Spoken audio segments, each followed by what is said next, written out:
Hello दोस्तों, स्वागत है आपका हमारे चैनल में। आज हम एक्सप्लेन करने जा रहे हैं जंग, जो कि इसी साल रिलीज हुई है। ये कहानी 2135 की है, यानी फ्यूचर के टाइम की कहानी है दोस्तों, जब जमीन पर सारे रिसोर्सेज खत्म हो गए थे। इसीलिए साइंटिस्ट ने इंसानों की जिंदगी के लिए इस दुनिया से बाहर एक जगह खोज ली है। मगर वहां पर कुछ रोबोट्स हैं जो नहीं चाहते कि इंसान यहाँ पर आकर रहे। इसीलिए इंसानों और रोबोट्स के बीच में जंग छिड़ गई। अब इंसान भी उन रोबोट से लड़ने के लिए फाइटर रोबोट्स बनाते हैं जो लड़ने में काफी तेज और माहिर थे। लेकिन इसके बाद क्या होगा, ये हमें इस कहानी में पता चलेगा दोस्तों। तो फिल्म की स्टार्टिंग में हमें बहुत सारे रोबोट्स एक जगह पड़े हुए दिखाई देते हैं। उन्हें देखने से लग रहा था कि यहाँ पर कोई खतरनाक लड़ाई हुई है। इन रोबोट्स के बीच में हम जंग ई को देखते हैं, जो कहानी की मेन कैरेक्टर है, जो बेहोश पड़ी थी। जब उसकी आंखें खुलती हैं तो वो देखती है कि कुछ रोबोट्स उसे मारने के लिए आ रहे हैं। तो वो उठती है और जल्दी से अपनी गन उठाकर उनसे लड़ने लगती है। वो एक एक करके बड़ी आसानी से सबको मार डालती है। अब तभी यहाँ पर एक काफी बड़ा और खतरनाक रोबोट आ जाता है, जो देखने में एक कुत्ते जैसा लग रहा था, क्योंकि एक डॉग रोबोट था। और तभी जंगी के पास किसी की कॉल आती है और वो उसे बताता है कि इस रोबोट की बैटरी इसके पीछे लगी हुई है, जिसकी मदद से तुम इस रोबोट को मारकर जंग जीत सकती हो। जिसके बाद वो दोबारा से लड़ाई करने लगती है। यहाँ पर दिखाया जाता है कि जंगी अपने प्लेनेट से बाहर किसी दूसरे प्लेनेट पर है। वो यहाँ पर एक मिशन के लिए आई है। जंगी उस खतरनाक रोबोट से बहुत देर तक लड़ती रहती है। वो लगातार उस पर गोलियां भी चला रही थी, जिससे उस रोबोट में आग लग जाती है। लेकिन वो रोबोट बहुत ताकतवर और एडवांस था, इसीलिए अपने ऊपर लगी आग को बड़ी आसानी से बुझा देता है। वो रोबोट फिर जंगी को मारने के लिए उसकी तरफ बढ़ता है। उसके पास बचने का कोई रास्ता नहीं था, इसीलिए वो भागती है और ऊपर जाकर छिप जाती है। मगर असल में ये उसका एक प्लान था, रोबोट को अपने जाल में फंसाने का। क्योंकि जैसे ही रोबोट उसे देखता है और गोली चलाता है, तो वो गोली सीधा जाकर गैस टैंक पर लगती है, जिससे वहां पर एक बड़ा सा एक्सप्लोजन हो जाता है और काफी बड़ा धमाका हो जाता है। ऐसा होने से बहुत सारे पत्थर उस रोबोट पर आकर गिर जाते हैं। अब इस मौके का फायदा उठाकर जंगी उस रोबोट पर अपनी गन तान देती है और गोली मारने वाली थी, लेकिन उसकी नजर एक गुड़िया पर पड़ जाती है, जिससे उसका ध्यान भटक जाता है और रोबोट उसे गोली मार देता है, जिसमें जंगी की 2 उंगलियां टूटकर अलग हो जाती हैं। अभी वो अपनी उंगलियां देख ही रही थी कि तभी अचानक रुक जाती है और यहाँ हमें पता चलता है कि जंगी भी कोई इंसान नहीं है, बल्कि वो जंगी का एक फाइटर रोबोट है, जिसे लैब में टेस्ट किया जा रहा था। अब तभी यहाँ पर लैब में कुछ साइंटिस्ट आकर कहते हैं कि जंगी हमेशा यहीं पर आकर रुक जाती है, मतलब वो इससे आगे लड़ाई नहीं कर पाती है और लड़ाई में हार जाती है। जाने ऐसा क्यों होता है?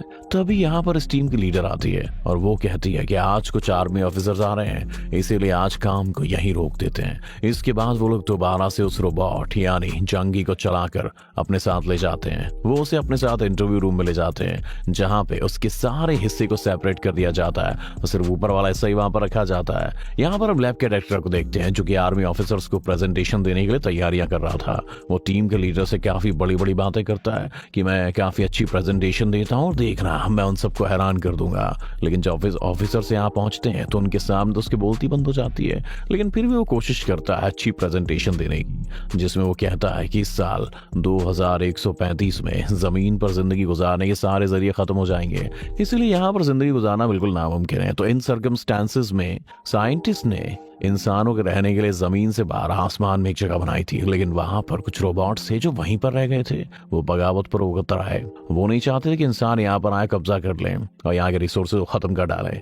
इसीलिए इंसान और रोबोट्स के बीच में एक वॉर छिड़ गई, यानी डेंजरस वॉर, और इस जंग का नाम था एड्रियन वॉर। अब रोबोट से लड़ने के लिए लैब में जो फाइटर रोबोट्स टेस्ट करके बनाए गए थे वो लड़ने लग गए। अब ये भी पता चलता है कि ये जंग बहुत सारे सालों से चल रही, कोई अभी से नहीं चल रही है। और इस एड्रियन वॉर में कोरिया की तरफ से जंगी एक काफी अच्छी फाइटर थी, वो बहुत ही ब्रेव थी। उसने कई सारे बैटल जीते थे, लेकिन एक बैटल में वो इंजर्ड हो गई थी और इतनी कि कोमा में चली जाती है। जिसके बाद लैब ने उसके दिमाग का सारा डेटा डाउनलोड करके उसके जैसा ही एक रोबोट बना दिया जो फाइट करता है, जिसे शुरुआत में हमने देख ही लिया है। इस प्रोजेक्ट का नाम था जंगी प्रोजेक्ट। अब तभी आर्मी अफसर बताती है कि जंगी अपना आखिरी मिशन अगर पूरा कर ली थी, मतलब ये कोमा में जाने से पहले वाला, तो ये एड्रियन का वॉर कई साल पहले ही खत्म हो जाता। लेकिन क्योंकि वॉर खत्म नहीं हुई, तब से लेके आज तक ऐसे ही चलती आ रही है। और आगे वो ये भी कहती है कि जंगी रोबोट से अभी लड़ाई कैसे करेगी, क्योंकि वो तो अपने टेस्ट से ही बाहर नहीं आ पा रही है।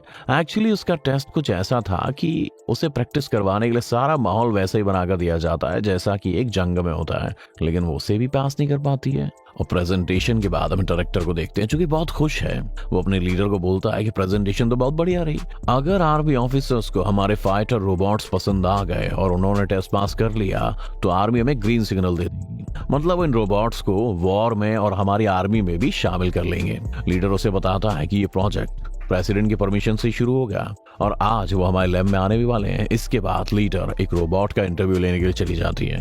वो रोबोट सब कुछ बिल्कुल जंगी की तरह ही कर रही थी क्योंकि उसके दिमाग में जंगी का ही डेटा अपलोड किया गया था। फिर डेटा को बाहर निकालने के बाद उस रोबोट को तोड़ दिया जाता है। अब यहाँ पर वो लीडर अपने साथ काम करने वाले आदमी को बहुत ही इंपॉर्टेंट जानकारी देती है। वो कहती है कि असल में जंगी मेरी माँ थी और वो मेरी ही वजह से हर वॉर में जाया करती थी क्योंकि बचपन में मुझे लंग कैंसर हो गया था। मेरे इलाज के लिए पैसे वगैरह भी नहीं थे, पैसे चाहिए थे। यही वजह थी कि मेरी खातिर मेरी मॉम जंगी को लड़ाइयाँ करनी पड़ती थी। ये कहने के बाद वो अपने अगले टेस्ट के लिए निकल जाती है। इस टेस्ट में इंसान और रोबोट के बीच का फर्क देखा जाना था, लेकिन जब वो ट्रेन में बैठी थी वो अपनी मॉम जंगी के बारे में सोच रही थी। उसके तुरंत बाद ये कहानी पास्ट में चली जाती है दोस्तों।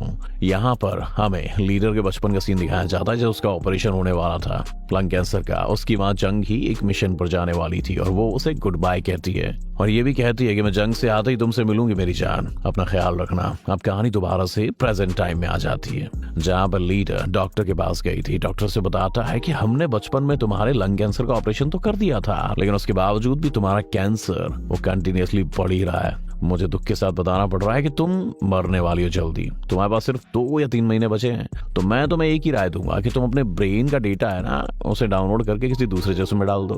उसके बाद डॉक्टर उसे ऐसा करने के 3 ऑप्शन देते हैं। कहता है कि पहला तो ये है कि उसे इंसानों के सारे राइट्स, ह्यूमन राइट्स मिलेंगे। दूसरा कि सारे राइट्स तो मिलेंगे, साथ ही ऐसे भी काम है जो उसे नहीं करने, वो है शादी करना, घूमना फिरना वगैरह, ये नहीं कर सकती। और तीसरा कि तुम कंप्लीटली फ्री हो जाओगे।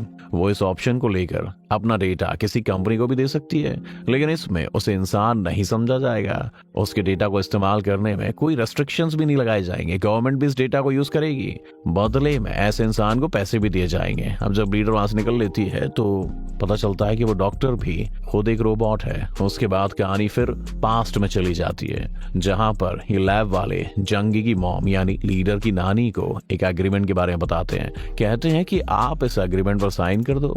एग्रीमेंट में ये था कि जंगी के दिमाग के डेटा को हम इस्तेमाल करके एक ऐसी चीज, ऐसा रोबोट बनाएंगे जो बहुत ही पावरफुल होगा, जिसके बाद वो एड्रियन जंग में इतना लड़ेगा कि खुद को साबित कर देगा और ये वॉर खत्म हो जाएगी। साथ ही ये लोग जंगी की बेटी यानी उस लीडर की पढ़ाई के लिए खर्चा भी उठाएंगे। ये सुनकर जंगी की मॉम मजबूरी में बेचारी इस एग्रीमेंट में साइन कर देती। क्या करे, पैसे के लिए लोग क्या क्या नहीं करते। इसके बाद दोबारा से कहानी फ्लैशबैक से वापस आ जाती है प्रेजेंट टाइम में, जहां पर एक बार फिर से जंगी के रोबोट पर टेस्टिंग चल रही थी। यहाँ पर डायरेक्टर जंगी के पैर पर गोली मारने का कहती है क्योंकि वो एक्चुअली उसके दिमाग से वो डेटा निकालना चाहते थे। जब जंगी बहुत बहादुर थी, ब्रेव थी और वॉर में लड़ रही थी, अपनी पावर का फुल यूज कर रही थी एज अ फाइटर। अब इस टाइम जो टेस्ट हो रहा था उस टाइम का वो हिस्सा काम करने लग जाता है दोस्तों, जिस पर ये लोग इतने टाइम से काम कर रहे थे, जो पहले कभी भी नहीं चला था। जिसे देखकर डायरेक्टर की बाँछें खिल जाती हैं। वो खुश हो जाते हैं और उस पर येलो मार्क लगा देते हैं। अगले दिन लीडर और डायरेक्टर इस लैब के मेन ऑफिस जाते हैं क्योंकि आज प्रेसिडेंट के साथ इनकी मीटिंग जो थी। यहाँ आने के बाद इन्हें पता चलता है कि आज प्रेसिडेंट यहाँ पे आएंगे ही नहीं। प्रेसिडेंट है भैया, मूड हुआ नहीं है। इतने टाइम में एक ऑफिसर उनके पास में आती है और डायरेक्टर को वो यही बताती है कि आज प्रेसिडेंट साहब नहीं आएंगे, तो आप अपनी रिपोर्ट जो है मुझे दिखा दीजिए, मैं प्रेसिडेंट को बता दूंगी। उसके बाद ये लोग अपनी लैब के लिए निकल लेते हैं। यहाँ पर आकर उन्हें पता चलता है कि प्रेसिडेंट तो यहीं पर आए हुए हैं। इसको जानकर दोनों प्रेसिडेंट से बात करने के लिए जाते हैं। तभी अचानक से डायरेक्टर रुक जाता है और वो फ्रीज हो गया था, जैसे वो बिल्कुल जम गया हो। यहाँ पर हमें पता चलता है कि डायरेक्टर खुद भी एक रोबोट ही है। इसके बाद ये लोग प्रेसिडेंट के पास जाते हैं, उन्हें बताते हैं कि मुझे खबर मिली है कि एड्रियन वॉर खत्म होने वाला है, तो जाहिर है कि हमें लड़ने के लिए हथियार और फाइटर रोबोट्स की अब कोई फाइट करने की जरूरत ही नहीं है, तो अब तुम लोग भी जल्द से जल्द इस जंग को बंद कर दो। आगे वो कहती है कि अब हमें कुछ घरेलू रोबोट्स बनाने चाहिए जो लोगों के साथ घरों में काम करें, क्योंकि वही ऐसे रोबोट्स होंगे जो असली जिंदगी में काम आएंगे। जंग वालों को क्या काम। इसके बाद वो लीडर को बताती है कि काफी साल पहले मैंने अपने दिमाग के डेटा की मदद से एक रोबोट बनाया था जो कोई और नहीं बल्कि ये डायरेक्टर ही है। यानी ये डायरेक्टर प्रेसिडेंट का बना एक रोबोट है। इसके बाद प्रेसिडेंट अपने डायरेक्टर वाले रोबोट को चलाकर वहां से चले जाते हैं, यानी एक्टिवेट करके। इसके बाद ये लोग दोबारा से अपना टेस्ट लेने लगते हैं, जहाँ जंगी हर बार की तरह फिर वहीं आकर रुक जाती है, जिसे देखकर प्रेसिडेंट को बहुत गुस्सा आता है क्योंकि इतनी कोशिशों के बावजूद भी जंगी रोबोट इस टेस्ट को पास क्यों नहीं कर पा रही यार। फिर ये लोग जंगी रोबोट को इंटरव्यू वाले कमरे में ले जाते हैं, जहां पर आकर डायरेक्टर जंगी का एक हाथ काटने को कहता है। क्योंकि वो ये चेक करना चाह रहा था कि उसके दिमाग का वो येलो वाला हिस्सा काम कर रहा है या नहीं कर रहा है। इसके बाद वो अंदर जाकर उसकी टांग पर बहुत सारी गोलियां मार देता है और इस जंगी रोबोट को दोबारा से एक्टिवेट करने को कहता है, मतलब चिल्लाने को। लेकिन क्योंकि इस रोबोट का सारा कंट्रोल लीडर के पास था तो उसे एक्टिवेट ही नहीं करती। डायरेक्टर बहुत नाराज हो जाता है।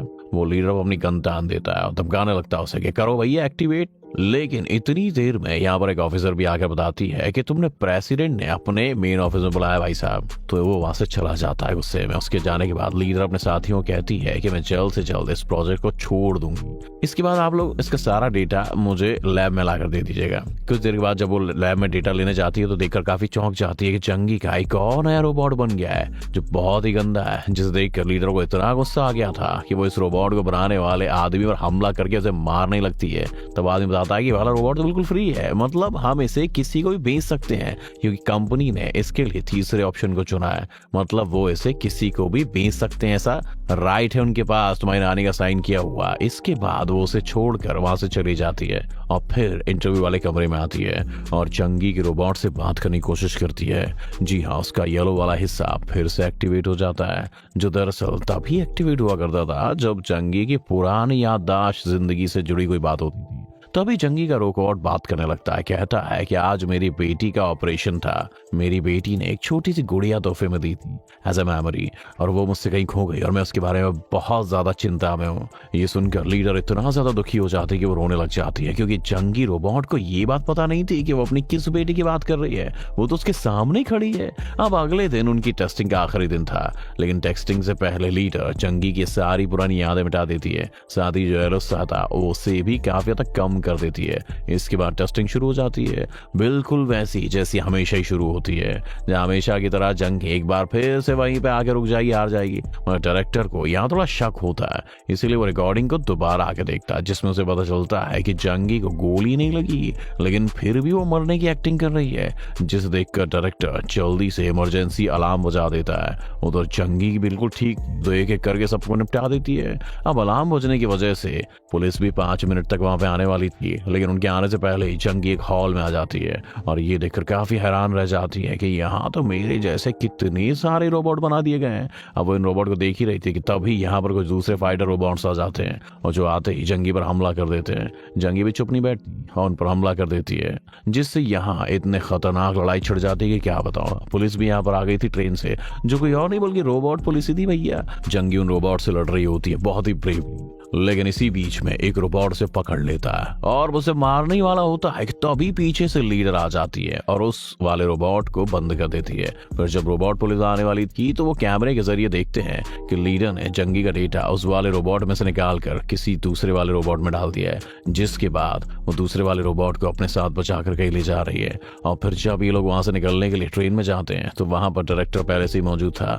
जो सीधा उस लीडर लड़की को गोली मार देता है, जो काफी जख्मी हो गई थी। ये देखकर जंगी के रोबोट को इतना गुस्सा आ गया था कि वो डायरेक्टर से लड़ने लग जाता है और उसे गोली मार देता है, जो गोली सीधा आकर डायरेक्टर की आंख में लगती है। और अब यहाँ पर आकर डायरेक्टर को ये बात पता चलती है कि मैं खुद एक रोबोट हूँ। मगर अब वो और ज्यादा खुश हो गया था, क्योंकि उसे पता चल गया था मैं कितना डेंजरस हूँ। वो बहुत ज्यादा डरावनी हंसी हंसने लगता है भैया, और जाकर जंगी के रोबोट पर हमला कर देता है। और अब यहाँ पर दोनों के बीच में घमासान युद्ध होता है। इसी बीच में रोबोट पुलिस भी वहां पर आ जाती है। जी हाँ, जंगी यहाँ पर अकेली उनसे लड़ाई कर रही होती है और डटकर उनका मुकाबला करती है। इस लड़ाई में ट्रेन का एक हिस्सा खराब हो जाता है, जिस जगह से ट्रेन अलग अलग हो जाती है। फिर ट्रेन में से जंगी और डायरेक्टर नीचे गिरने लग जाते हैं, लेकिन बिल्कुल ऐन वक्त पर लीडर जंगी को ऊपर खींच लेती है और डायरेक्टर नीचे गिर जाता है। जिसके बाद लीडर जंगी से कहती है कि बाकी लोग यहाँ पर कभी भी आते ही होंगे जो तुम्हें दोबारा पकड़ लेंगे, इसलिए तुम्हें यहाँ से निकल लेना होगा और अब से तुम अपनी जिंदगी आजाद अपने हिसाब से जियो, बिल्कुल फ्रीली। उसके बाद दोनों माँ बेटी आखिरी बार गले मिलकर